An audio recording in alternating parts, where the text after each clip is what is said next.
As they heard these things, he proceeded to tell a parable, because he was near to Jerusalem, and because they supposed that the kingdom of God was to appear immediately. He said, therefore, a nobleman went into a far country to receive for himself a kingdom and then return. Calling 10 of his servants, he gave them 10 minas and said to them, engage in business until I come. But his citizens hated him and sent a delegation after him, saying, we do not want this man to reign over us. When he returned, having received the kingdom, he ordered these servants to whom he had given the money to be called to him, that he might know what they had gained by doing business. The first came before him, saying, Lord, your mina has made 10 minas more. And he said to him, well done, good servant, because you have been faithful in a very little, you shall have authority over 10 cities. And the second came, saying, Lord, your mina has made 5 minas. And he said to him, and you are to be over 5 cities. Then another came, saying, Lord, here is your mina, which I kept laid away in a handkerchief, for I was afraid of you, because you are a severe man. You take what you did not deposit, and reap what you did not sow. He said to him, I will condemn you with your own words, you wicked servant. You knew that I was a severe man, taking what I did not deposit, and reaping what I did not sow. Why then did you not put my money in the bank, and at my coming I might have collected it with interest? And he said to those who stood by, take the mina from him, and give it to the one who has the 10 minas. And they said to him, Lord, he has 10 minas. I tell you that to everyone who has, more will be given. But from the one who has not, even what he has will be taken away. But as for these enemies of mine, who did not want me to reign over them, bring them here and slaughter them before me. Luke 19:11-27. Commenting on this passage in The Good of Affluence, Seeking God in a Culture of Wealth, author John Schneider writes, the servant's excuse sounds pious, for it appeals to the demanding, austere quality of the master. But in truth, he is a coward who cannot take the stresses of responsibility in the world. The true servant of a warrior king cannot be a coward. A little heartburn and fatigue will not stop him from putting on the armor every morning, going to the office, and doing his best to win the day in his small world. Most men will understand this immediately. The economic world is a battlefield, and it takes wit, bravery, and a strong will that is loath to retreat, much less surrender. The moral leadership of the church does not understand this very well. In my whole life, I've never once heard, nor heard of, a sermon on the dangers of cowardice in the business world, much less on the virtues of bravery competing within it. But the parable in its context is a strong warning against those who would erode the strong, aggressive, competitive spirit of behavior, particularly economic behavior, among Christians, who believe that their king has given them pounds to trade until he comes. Let us beware lest we find ourselves feebly wrapping our pounds in pieces of cloth, covering lives of fear and escapism with pious excuses about God's indifference to the things of the world, and his severity towards those who work within it. Quite obviously, Jesus did not pronounce an unqualified blessing upon economic gain. His life and teachings all demonstrate the conditions for godliness that must exist before our gains become true enlargement of his kingdom, before they become fruitfulness. However, if those conditions have been recreated, then the creative, productive economic life becomes something that is absolutely true to our humanity and to the identity of God. For people who have good reason to believe that God has blessed and entrusted them with wealth and the ability to create it, creative and productive economic living is both a mandate and a blessing. They should view it as good, and so should the moral leadership of the church. There comes a time in the lives of such people when agonizing over imagined guilt and the Lord's displeasure drags on into nothing more than glorified diffidence and sanctimonious fear. Having done what they can to satisfy the conditions, committing themselves to lives of servant dominion, professional people must begin to cultivate a spirituality of royal confidence in the goodness of their calling. Jesus tells us to be brave. The essence of life is not in the quantity and visibility of our dominion, but in its quality. This only the nobleman truly knows and judges, and he will reward our labors as only he can. By his grace there is eternal glory buried within the passing smallness of our lives. The teacher, the doctor, the lawyer, the insurance salesperson, the small motel manager, the fry cook, the owner of the toy store, the professional athlete, the school janitor, the film actor, the hardware merchant, the corporate executive, the college administrator, great or small, all have pounds to trade with royal grace, purpose, and effect. Such servants befit the warrior and king of the universe whom they serve. And the parable leads us to trust that what we do in the small matters of unrighteous wealth, provided we do it in keeping with faith in the king, reaches in some indescribable way into eternity, and gives shape to the homes and dominion we will have in an age to come. Hello, everyone. Welcome to Bright Hearth. Lexy and Brian are here again on a Monday night. How are you? I am a little bit sweaty already Oh, because we turned the air conditioning off oh, during this time so that the hum is not annoying you. You know, the sacrifices we make for you listeners. you also have a I warm hope laptop you're on you, thankful. so And I'm just, you know what, guys? I'm a sweaty guy. okay. Let's be honest here. Okay, well, we are going to take up part 2 of our discussion in the office about finances. We kind of left off briefly mentioning and hinting at things like retirement and stock market and Dave Ramsey. So we're kind of just going to dive right in tonight. But I kind of want to go back a little bit. Sure. As we start off, are there any big principles that you think our listeners need to understand as they're thinking about managing their finances? Yeah, I think that's a good way to touch back to what we talked about last week with a lot of principles and less practicality last week. Although I hope it was practical. Yeah, we were kind of everywhere in to some you ways. guys. Yeah, I still hope it was practical. And if you haven't already checked out our Patreon, we do an episode each week called In the Kitchen, right after we record these main episodes, where we get a little bit more granular on resources and practical stuff, answer listener questions directly and that sort of thing. So we did some of that in last week's In the Kitchen, and we're actually going to do that. There's some particular resources that I'm going to share in the episode for In the Kitchen this week that I think are pretty helpful in this area. But yeah, last week we talked about how money can be a powerful good in the sense that money represents the created world. It represents resources that God made. And, for example, gold just represents the ability to trade for things that God has made with something that God has made valuable in the world. And so just like some other good gifts that God gives us, like sex or food or music or pleasure or marriage, all of these things, to the degree that they are powerfully good when they're used at peace with God, they become even more powerfully evil when they're worshipped as God. And so we talked about that, the danger of wealth and the glory of wealth. So moving into this really practical section today, I think that the biggest principle that our listeners need to understand as they just think on a macro level about managing their finances, after you've established what we talked about last episode, I guess my biggest advice I would give is not to have a scarcity mindset, right? But to have a productivity mindset that is anchored in the love of God and the love of neighbor. I'll say that again because I think this is an important principle. A lot of people jump right into the practical, and they don't think about this kind of mindset that I think pervades the church and really a lot of Christian thought, in my opinion, on money. It starts with a scarcity mindset rather than a productivity mindset. But the thing is, as Christians, living in a world that God made, where we know that it's the Father's good pleasure to bless us, that He loves His people, and He's made this good world, and He's given us, charge in it to take dominion and bring His gospel, disciple the nations, all these things, these good gifts that are not God's, but they are good gifts. If we go into those with the understanding of what we're for, which is dominion and productivity, in loving our neighbor and loving our God with our strength and our resources, then I think from the beginning, we'll be in a position where whether you start today with no dollars in the bank and all you have are your two hands and the whatever strength God has given you, or whether you're already down the road and you have a multi-million-dollar business or whatever it is, and maybe a few of you are in that position, and call me if you are. It's like, I think either way, if you begin with a productivity mindset, you'll be thinking, I don't care if God gave me 1 mina, $1, 1 talent, or 10.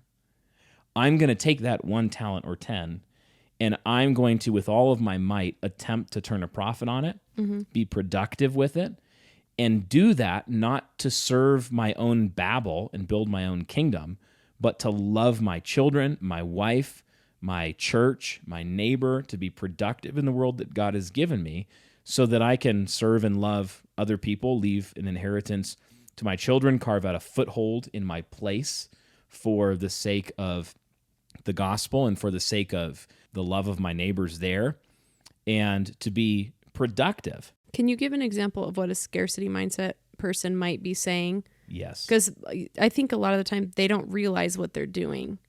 Yeah. So what might they be telling themselves? The best way I've ever heard, and I've used this in sermons quite a bit, that a scarcity mindset basically approaches life. Someone with a scarcity mindset approaches life as if the world is this fixed pie of resources, and that if someone gets a slice of the pie that's a certain size, I get less pie because of that. Yeah. You know, like every kid looking at a dessert that's going to be shared at a table of people, they're thinking, if my brother gets more, I get less. And the thing is, that's not the world that God made. The world that God made, he gave this just vast amount of resources, and he gave us strength and intelligence and creativity in his image so that we could go in as sub-creators and dominion takers. We can actually make the pie bigger. Yeah. So it's not the case that if I make $1 in the economy, that someone else must not make that dollar. No, the reality is that the pie gets bigger.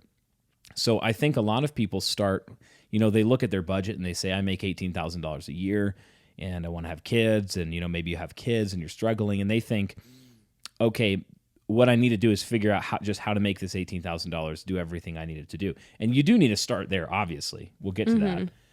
But you also need to be thinking, maybe there is an $18,001 dollar out there in the world.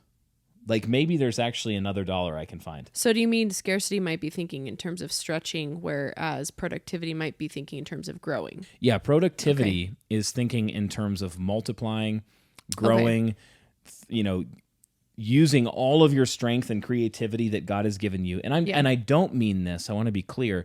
I don't mean that you make your sole focus in life making money. That is stupid, and you'll kill yourself. You need to have a balance. You need to have your loves properly ordered.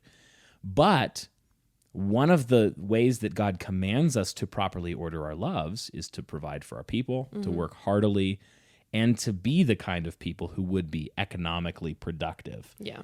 So that we can love our neighbor and serve our God. I like that. So we briefly mentioned Ramsey last time at the end. He's definitely popular, and you said, what was it? 14 million downloads per week for his podcast. Which we're close to that, I think. So, what do we think about his financial advice? Yeah, what do we think about the dawn of financial advice? And by the way, this podcast, my lawyer told me I'm supposed to tell you, is not financial advice. And it's really not. It's really not. Like, I'm not going to tell you to buy this stock or trade this thing or make this purchase or don't. I'm going to try to give you some good principles that we use. So with Dave Ramsey, I think it's important to start that Dave Ramsey gets a lot of stuff right. Right? Dave Ramsey has helped an enormous number of people. If you're not familiar with him, he's famous for his 7 baby steps, basically, where he's aiming to take someone who's financially illiterate and get them to financial independence, and retirement, basically. So it's like baby step 1, save $1,000 for your emergency fund. Baby step 2, pay off all debt except the house using the debt snowball, which is like pay your smallest debt first, he says, so you get a psychological win. And then you start paying your highest interest debt till you just have your house. Then he says save 3 to 6 months of expenses to fund your emergency fund. Then start investing 15% of your household income in retirement. Then start saving for your children's college fund. Baby step 6, pay off your home early. And then baby step 7, build wealth. So wait a second. Is the envelope and cash thing not technically a part of Dave Ramsey? Just something that a lot of people who like him do? It is a part of his budgeting plan often, the envelope method, because he is very anti-credit card. Yeah, that makes sense. And he is a very strong believer in, like, as cash leaves your hand, it makes you think about it. Yeah. So the good for Dave is that it really is the case that the average American is financially foolish and enslaved to debt in a bad way. I'm not talking about even leveraged productive debt, like debt against assets that are productive. A huge number of Americans are terrible at understanding and managing debt. And if you could kind of summarize Dave Ramsey in one word, it would be debt, like pay off your debt. And I'm all for that. The borrower is slave to the lender, Proverbs 22. Debt can be a slaver. So why do people not like Dave Ramsey, and why is he not my go-to recommend? There is a certain type of person that I would recommend some of his stuff to. Again, that really financially illiterate person who just does not understand that if you spend more money than you make, you will go broke. It's like that person, trust me, they exist. They exist. Okay. So even if I'm not going to put them into Dave Ramsey's stuff, I'm going to tell them a lot of the same things Dave might tell them at the beginning. I think that some people really don't like Dave's stuff because of how glib he is about really the real issues facing most young people today. Well, that's what I was going to say is, could you speak to the fact that just, you've talked about this before too, they were in a different time period in a sense where college was more affordable, houses were more affordable. Can you talk about that a little bit? Yeah, well, I'll definitely get there. And but that does remind me of something that I put out a call on Facebook and Twitter. You might have seen, like, what's your biggest criticism of Dave Ramsey's financial advice? My friend Jesse Vandermolen said, it's very hard to take dominion in our world run by bankers and fiat currency without understanding how to hack the banking system and leverage it against itself. In other words, he has a boomer mindset in a post-boomer world, end quote. So I think that when Dave tends to talk about finance and talk about people who are out of debt, he tends to act like all of the people who are having money problems are idiots, and they just are unself-controlled idiots who just spend money they don't have. And that's the tone that I get a lot.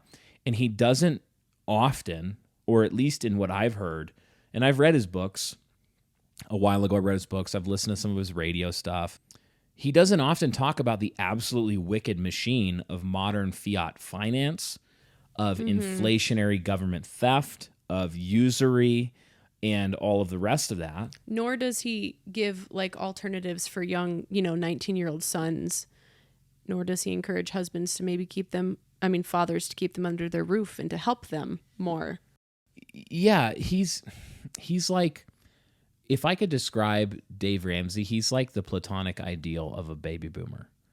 So he's extraordinarily risk averse, and he's extraordinarily pro big corporation. Risk averse, yeah. He wants most people to go to college, to get a degree, to get a job at a big corporation that's very stable, to make a middle-class income from that college or from that position, and basically work on someone's plantation. And, and he's giving this advice while he himself built a multi-tens, hundreds of $1 million business and went bankrupt himself early on with making foolish decisions, taking risk, though. And so I think that Dave rarely talks about the world in a macro accurate way when it comes to the theological and like nomological perspective, the legal perspective. And so lots of his advice is good. Some of it isn't, but it's delivered in the most baby boomer way possible. And by that, I mean like the baby boomer generation got most of the benefit of the initial inflation of fiat currency and of that economy, where they were still able to purchase houses with, something like 3 or 4 years of income to purchase a house, where now it's like 8 to 10, and it's getting much harder to purchase a house. So I think that's true. I think he doesn't appreciate, or at least in his forward-looking advice, I'm sure he privately does appreciate the difference between productive and unproductive debt, but he tends to talk about money and debt in a way that is honestly very unrealistic and growing more unrealistic by the day. Yeah, it really is.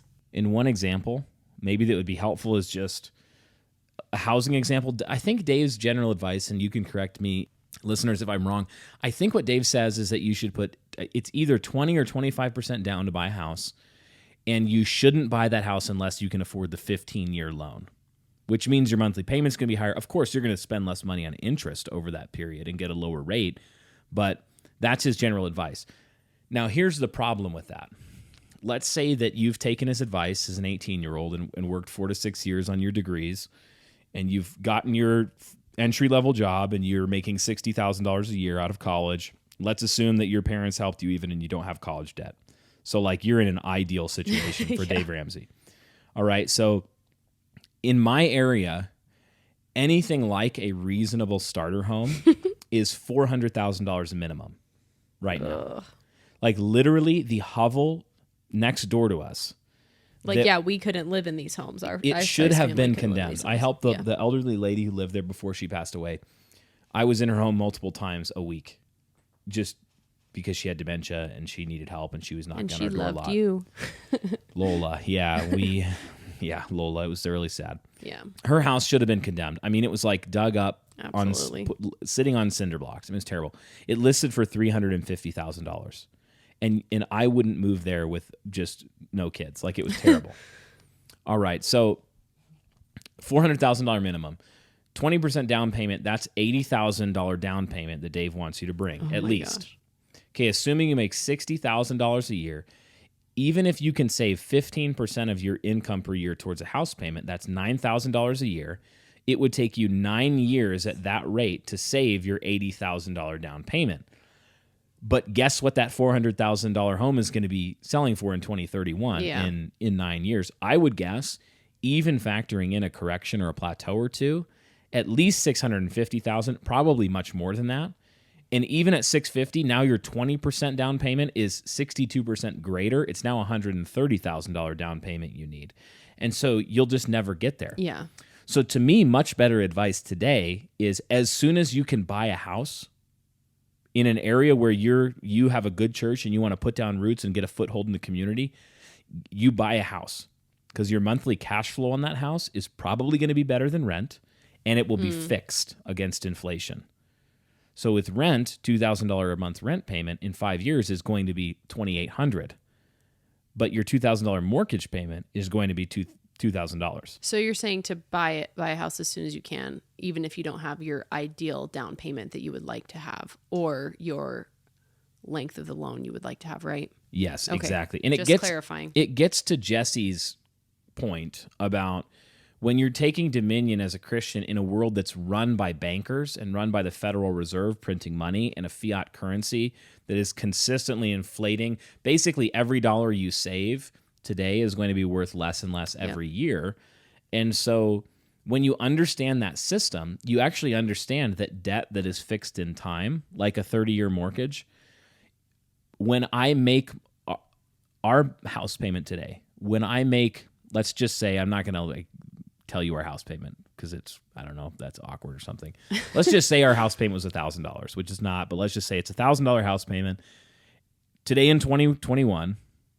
Now, I have a 30-year loan, so in 22 years, let's say I don't pay any money down, I'm still going to be making that $1,000 house payment.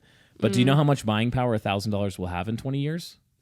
Probably 60% less, if it may be more. And this was really hard. I remember, I don't know how personal to get about this, but I remember when you came to me a good number of months ago now, and you were thinking about stopping paying certain things off. Yeah. And that freaked me out because I always just had the Dave Ramsey mindset of, we just pay it off. Well, if we don't just pay it off, well, then what? How do I know we're doing it right? Yeah.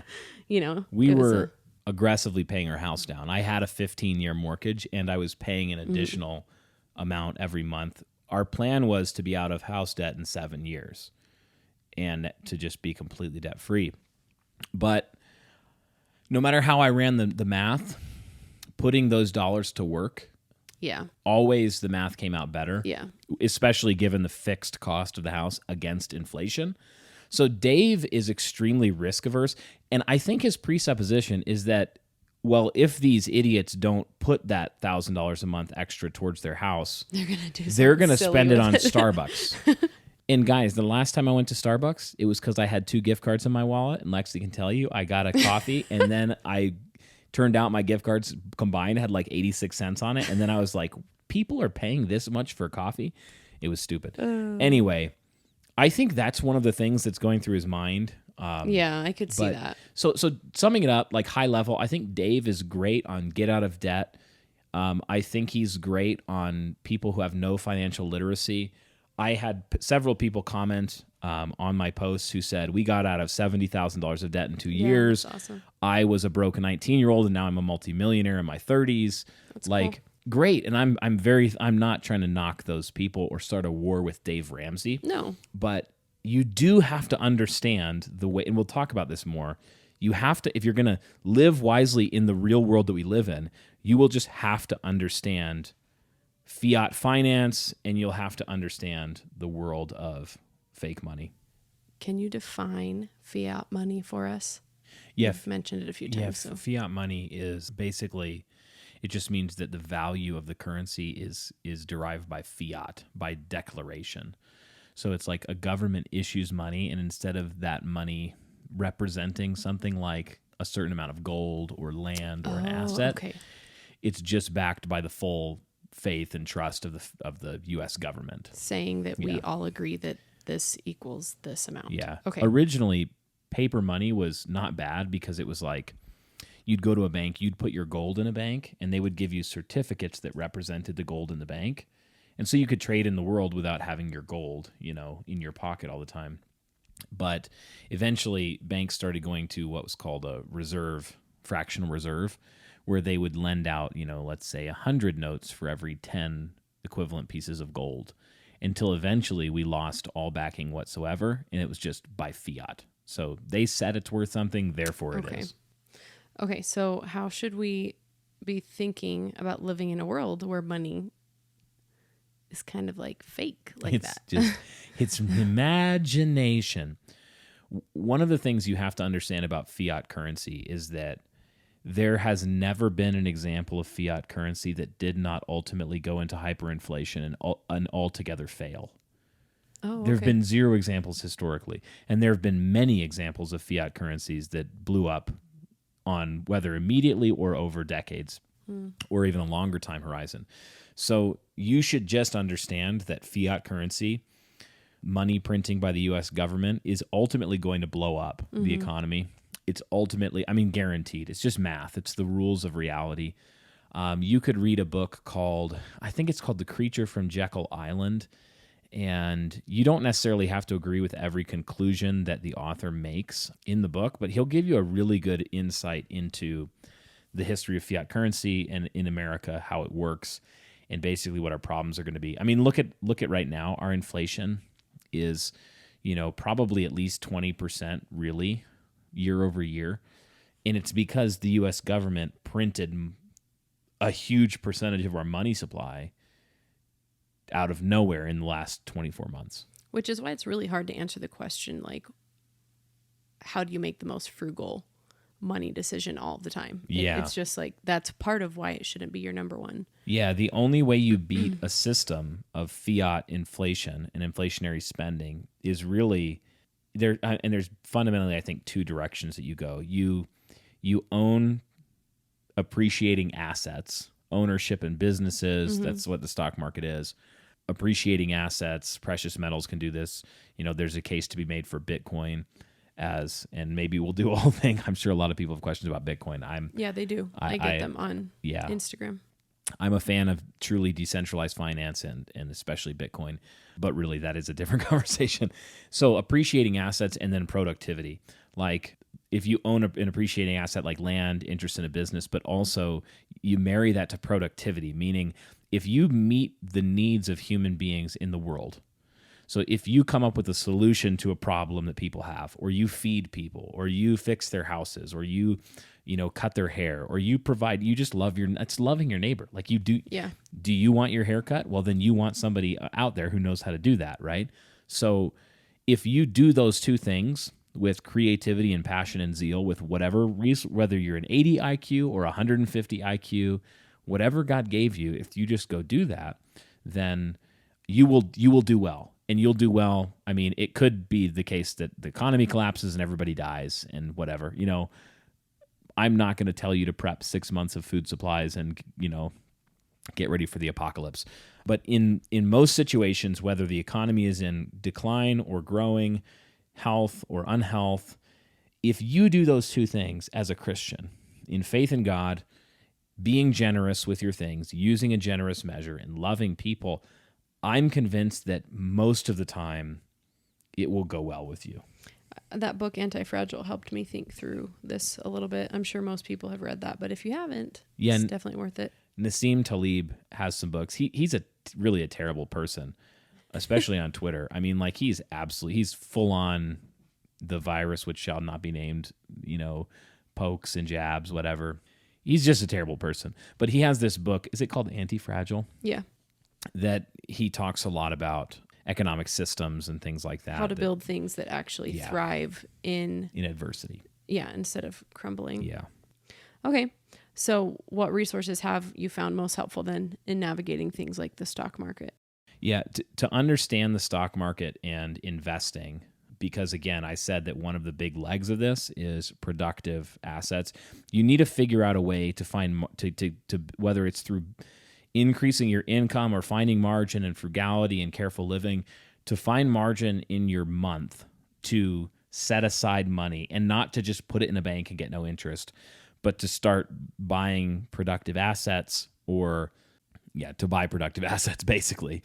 And so when you understand that you have to do that, you go like, well, where do I start?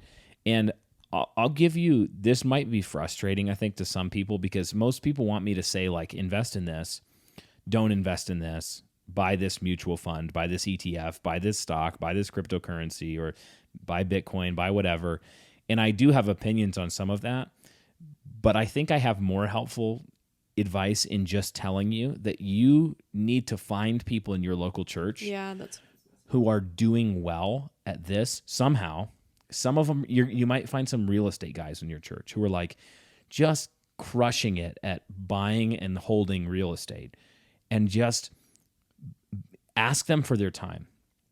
Take their advice. People with skin in the game who actually are doing that productively and successfully. Find someone who's successful at trading or successful at investing, and go talk to them and get their advice. Because my 5-minute little thing here, it might lead you to go and do something with 10% understanding when you needed 90% understanding and make a foolish decision. What you really need is a mentor. You really need successful mentors and with skin in the game. Nassim Taleb talks about this, that you shouldn't listen to people give you advice about things that they are not themselves doing. And he means that he calls it skin in the game. So it's like people will tell you all the time, oh yeah, you should buy this stock. I think it's good. And then you ask them, do you own any of it? And they'll be like, no. Okay, well, you just read a Yahoo article 10 minutes ago, and now you're like trying to give me advice on what to do with my money, right? That's a recipe for disaster. Fundamental to this podcast, one of our big convictions is that people are resources, okay? If you want a productive household, it's really about making productive people. And so take that principle and apply it to wealth building and investment, and go find people who are resources in your world and in your life. I am, like I said, in the kitchen episode on Patreon, I'm gonna name a few names that I've found helpful, but I'm gonna do it with a lot of asterisks, because again, I don't think the answer is just to find X, Y, or Z YouTube guru. I really do think there's something to be said about the organic networking connections that happen in a local church when people start banding together with this same vision. In a nutshell, I would say the 3 areas that I'm thinking about with this are real property. So that's real estate, commercial, or residential. I'm thinking of, or land. I'm thinking of stocks, and that would include ETFs or different, buckets of stocks. And I'm thinking of Bitcoin or the world of decentralized finance. Those are the 3 that I'm interested in and pursuing with our own investing strategies, but the person is the most important. Okay, so the last question that kept coming in over and over again on Instagram was, how should we be thinking about retirement? Yeah, I think I'll tie this in here, but I did forget to say one thing about the navigating investments in stock market. You really need to understand that the valuation of things in the stock market and trading is basically, the market is externalized. Like, some huge percentage of the financial world is just externalized emotion. Oh, yes. It's how people are thinking. Yeah, I'm glad you mentioned It's feelings driven. So one of the things that gives you like cheat codes on life is if you are a self-controlled, wise Christian who's read the Proverbs and you have those principles in your bones, then when you go into markets to trade and try to turn a profit on your talent or whatever God has given you, then you have cheat codes if you live within those principles. If you are self-controlled and you don't trade emotionally and you're not just like chasing, or you're not living off of your dopamine highs. Yeah. Yeah. You know, so I think that's really, really important. If you took my advice and get somebody who knows what they're doing in your local area and talks to you about this, they'll tell you that too. You need to put safeguards in place, rules in place in your life to keep you from making emotion the driving force of your planning. Yeah, I'm glad you mentioned that. So, retirement. Yep, Retirement, I'm not going to tell you like the whole thing that I think sometimes people say here where they're like, retirement's unbiblical. You know, like retirement's unbiblical. You should just, and what some people mean by that is that you should like work in an enormous number of hours until you drop dead. And I don't necessarily think that's true. I do think that the vision for retirement that the typical world kind of pattern would offer you is a waste. You know? Yeah. Yeah, it's almost a time of becoming no longer productive. Yes. And focusing solely on yourself. Yes. I see, yeah. We should always be trying to turn a profit on whatever God's given us, but that's going to shift. It and ought whatever to season. shift. Yeah. Yes, as the season changes. Yeah. So as you come into your old age, if I could paint an ideal scenario, you would have worked hard, built your house, had your children with your wife, grown together in faithfulness to her, saved your money, invested it wisely, established a productive household, used all the skills that God gave you, honed them to a razor edge, been the best plumber or businessman or whatever it is that you could possibly be to the glory of God. And so you've managed and you've raised your children in the discipline and understanding of the Lord. Now they're having grandchildren.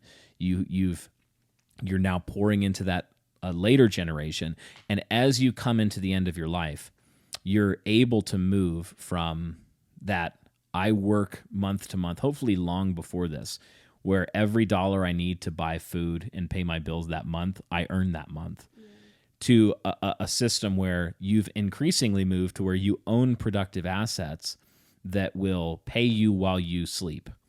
So you now own real estate and you own other things that are paying you while you sleep, productive property. And it doesn't have to be real estate. For example, I think of my music as a productive asset. I'm making music and... Would C.R. Riley's book, Man of the House, be helpful to people in thinking about this? Because I've only read parts of it here and there. Yeah, let me write that down because that is a really good... Man of the House, he does talk about productive assets. He talks about dividend investing. David Bonson's another one. I'm going to write both these down.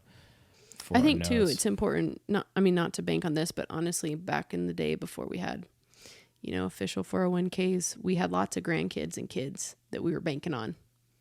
Yes, exactly. And that's really what I'm aiming for ultimately in our life is that I want to be to the point where we're able to leave a productive inheritance, not just a pile of money, but a productive inheritance to our children of land and even business opportunities, but also intangible things like skills and faith and wisdom, so that I can be confident that I'm not just handing my children money they're going to use, but I'm handing my children money that they're going to use to bless their children. And that's how you see that Proverbs paradigm of a good man leaving an inheritance to his children's children playing out. Yeah. So it's like, I'm thinking, though, at the end of the day, that if calamity happens, let's say that all of our plans fail, are we going to starve? No. Why? Because we have a local church community that's well-skilled, well-outfitted. We've learned skills. Mm-hmm. We have people that we're passing skills on to. Yes. We have a true local community that is used to having to problem solve. And then do you hear, listeners, we'll be quiet for a second, see if you hear the sound. I think we're waking her up. You might not be able to hear this, but our baby's right above us, so when we record in our bedroom, I think we might wake her up. But she's crying up there, but literally, our children that are in cribs and bunk beds right now, they are the greatest resource. Yeah. The greatest thing we'll ever do is to raise these children. That's how we're thinking. So it's like, am I worried about money? I don't plan on like mooching off my kids in my old age as a plan. I hope to hand them productive resources and really help them. But the reality is, I fully believe and expect to, when I'm in my old age and we're in our old age, we're going to be living with one of our children. And I think that's part of why it's so important to remember that it's not bad to spend money for the people. They are the point. if you're going to be stingy to the point where you can't even be gracious with them for a birthday, or you can't go above and beyond covering their basic needs, why would they want to care for you in your old age? What a good point. No, seriously. That was such a good point. And I think we're going to wrap it up here. We've got a kid crying. Again, I would point you to our Patreon resources there. We've got like 15 in the kitchens, or 16 of them up now. Those are 15 to 35-minute podcasts that we record every week with the main episode, getting really granular about different aspects of the show, answering listener questions there, and we have a link to sign up there. We also, I think, give away some pretty fun merch when you sign up, like a Feed the Patriarchy mug for one of our tiers. I think 2 of our tiers we have that.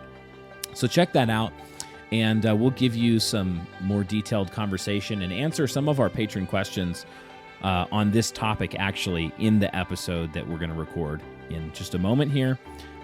But to sum it up, I would say my hope is that you, Christians, would go into life for the joy of the Lord, with his kingdom before your vision, with the smile of your heavenly Father over you, for the love of your people, your children, your family, your church, for the love of your neighbor, and ultimately for the love of your God, that you would go out into the world that God's made, that is abounding in resources and blessing, and you would throw yourself with all of your might into glorifying God, in working heartily as for the Lord and not for men, whether you are a homemaker, a woman at home who is helping your husband to build a house, you're raising immortal souls, feeding them food every day, turning the resources he brings into the home into food and into clothing and into beauty surrounding them, or whether you're a husband, you're a man, or you're a young single man looking to build your house and you're getting your vocation or your business up off the ground.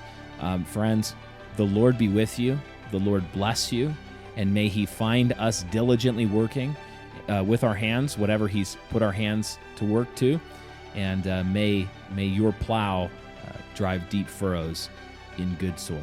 So God bless you, and we'll see you next time on Bright Hearth.